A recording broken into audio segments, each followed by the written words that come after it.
안녕하세요. 목쌤입니다. 우리가 몸이 아파서 병원에 입원을 하는 경우가 있는데요. 같은 병을 앓고 있는 환자나 보호자들을 만나게 됩니다. 그러면 마치 오래전부터 알아왔던 사람 이상으로 친근함을 느끼며 서로 동정하고 아픔을 나누는 경우를 흔히 보게 됩니다. 꼭 질병이 아니더라도 비슷한 재난을 당한 사람끼리 서로 도와주고 챙겨주는 모습을 보면서 하는 말이 바로 동병상련입니다. 오늘은 동병상련이라는 고사성어를 준비하였는데요. 전에 올렸던 영상 와신상담에 나왔던 오자서라는 인물이 주인공으로 등장을 합니다. 그러면 오자서라는 인물은 어떤 사람이며 동병상련의 유래가 무엇인지 함께 알아보실까요? 먼저 동병상련의 유래입니다. 동병상련이라는 성어를 찾아 올라가면 중국 춘추 시대를 호령했던 풍운하 오자서라는 인물이 등장합니다. 오늘은 이 오자서 이야기를 들려드리려고 합니다. 그 이야기 중에 동병상련의 유래는 자연스럽게 드러날 것입니다. 오자서는 본래 초나라의 명문가 집안에서 태어난 사람입니다. 그의 가문은 조상 대대로 초나라의 고급 관리로 충성을 다했고 명망이 높은 집안으로 알려졌습니다. 오자서의 아버지는 태자의 스승인 태부가 되었고 비묵이라는 신하는 소부가 되었는데 이 비묵이라는 간사한 사람이 불행의 시작이 되고 말았습니다. 당시 어떤 일이 있었느냐 하면 당시의 임금은 평왕인데 비묵이에게 진나라로 가서 태자의 결혼을 위해 공주를 모셔오라는 명령을 내립니다. 비묵이가 진나라에 가서 막상 공주를 대하자 천하절색의 미인인 것을 알고 간신 특유의 잔머리를 쓰기 시작합니다. 이게 비극의 서막입니다. 비묵이는 평왕에게 달려와 진나라의 공주는 절세 미인이니 왕께서 취하시고 태자에게는 다른 여자를 주십시오 하고 보고를 합니다. 이 소리를 들은 왕은 비묵이를 야단쳐야 마땅한데도 불구하고 오히려 비묵이의 말을 듣고 진나라 공주를 취하여 총애를 하고 늦둥이를 낳게 됩니다. 한편 비묵이는 나중에 태자 건이 임금이 되면 자기의 목숨이 위태로울 것을 알고 본격적으로 임금 앞에서 태자 건을 헐뜯어 부자 사이를 이간질시키기 시작합니다. 그러자 평왕은 점차 태자를 멀리하게 되고 변방으로 내치게 되죠. 그러자 태자의 스승이요 강직한 오자서의 아버지 오사는 임금에게 충언을 합니다.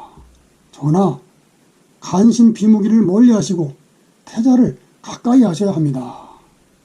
그러자 비묵이는 태자뿐 아니라 오사의 집을 아주 없애버려야겠다고 작정을 하고 임금에게 모함을 하여 오사를 감옥에 가두었고 자객을 보내 태자 건을 죽이려 하였습니다. 태자 건은 이 소식을 듣고 이웃 송나라로 도망을 쳐서 목숨을 건졌습니다. 비묵이는 오사뿐 아니라 그의 두 아들을 다 죽여 후한을 없애려고 꾀를 내었습니다. 감옥에 갇혀있는 오사에게 말하기를 너의 두 아들이 다 온다면 너를 살려주겠다고 말입니다. 이 소식을 들은 두 아들은 경론을 벌입니다. 형 오상은 아버지가 죽음을 앞두고 있는데 자식이 되어 가야만 한다고 주장을 하고 동생 오자서는 가면 다 죽일 것이 뻔한데 그러면 이 원한을 갚아줄 사람이 없다고 주장을 합니다. 결국 형은 아버지에게로 가서 아버지와 함께 처형을 당했고 아우 오자서는 태자 건이 있다는 송나라로 망명을 하여 목숨을 건졌습니다. 오자서가 송나라에 도착하자 송나라 안에 내분이 일어나 이 나라 저 나라를 떠돌며 우여곡절 끝에 오나라에 정착하게 되었습니다. 그 와중에 태자 건은 죽고 그의 아들 승과 함께 오나라로 오게 된 것입니다.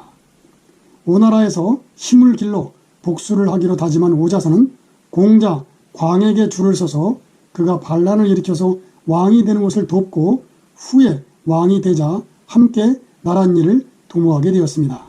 그가 바로 그 유명한 오왕 함녀입니다. 오자서는 오나라를 키워 자신의 원수인 초나라를 치려고 널리 인재를 모집하였습니다. 그때 오자서처럼 초나라의 비무기에게 모함을 당해 아버지를 잃은 백비라는 자가 도망을 오자 왕에게 천거를 하여 대부벼슬에 오르게 하였습니다. 이 사실이 알려지자 대부필이라는 사람이 오자서에게 이렇게 비판을 했습니다. 백비의 눈길은 매와 같고 걸음걸이는 호랑이와 같으니 이는 필시 살인을 할 악상이요. 그런데 기공은 무슨 까닭으로 그런 인물을 천거하였소? 그러자 오자서는 이렇게 답합니다. 뭐 별다른 까닭은 없소이다. 하상가라는 노래도 있지 않소? 동병상련 동우상구라는 노래 말입니다. 그냥 나와 같은 처지라서 돕는 것은 인지상정이 아니겠소? 여기에서 동병상련이라는 고사성어가 생겨난 것입니다. 한편 오자서는 손자병법을 지은 손무를 추천하여 꾸준히 군대를 기르고 힘을 길러 9년 후에 마침내 초나라로 쳐들어가 대승을 거두었지요.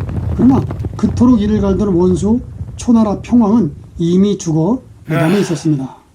그러자 오자서는 결국 평왕의 무덤을 찾아내어 시신을 꺼내 분이 풀릴 때까지 300번이나 채찍 딜라했다고 합니다. 이후 오왕 함련은 월나라와의 전쟁에서 부상을 입고 죽게 되는데 아들 부차에게 원수를 갚을 것을 명하고 죽습니다. 오자서는 대를 이어 왕을 도와 복수를 돕게 된 것입니다.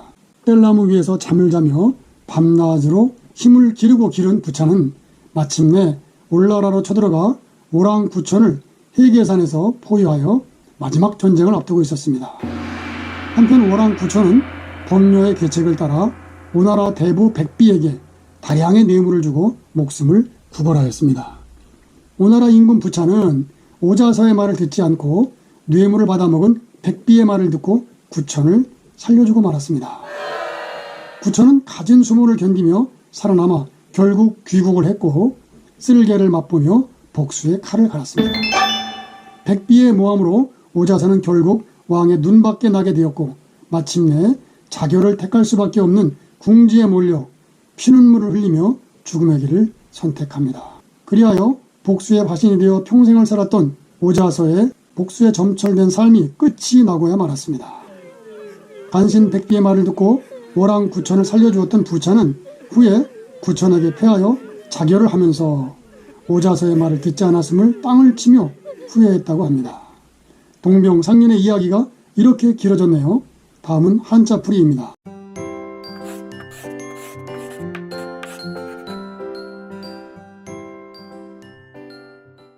한가지동, 병들병, 서로상, 불쌍히 여길 년, 즉 동병상련이라는 말은 같은 병을 앓는 사람끼리 서로 가엾게 여긴다는 말로 어려운 처지에 있는 사람끼리 서로 딱하게 여겨 동정하고 돕는다는 말입니다.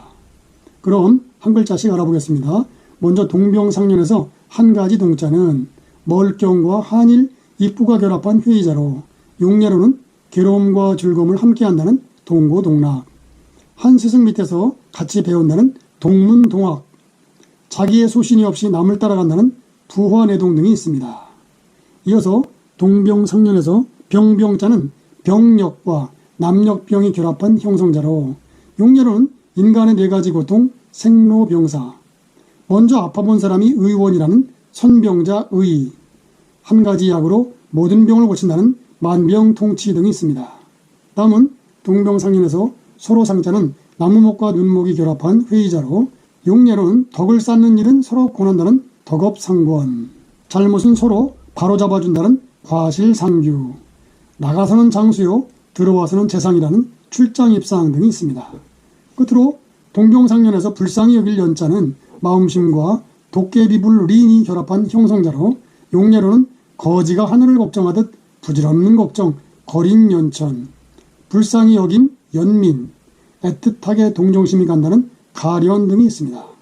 다음은 중국어로 배우는 동병상련입니다. 단체자는 련자가 변화가 많습니다. 동병상련을 중국어로 읽으면 동빙샹리엔, 동빙샹리엔, 동빙샹리엔입니다. 예문입니다. 他们 동빙샹리엔 最后结为夫妻. 그들은 동병상련하다가 결국 부부로 맺어졌다는 뜻입니다. 다음 시간에 뵙겠습니다. 도움이 되시면 좋아요와 구독 눌러주시기 바랍니다. 감사합니다.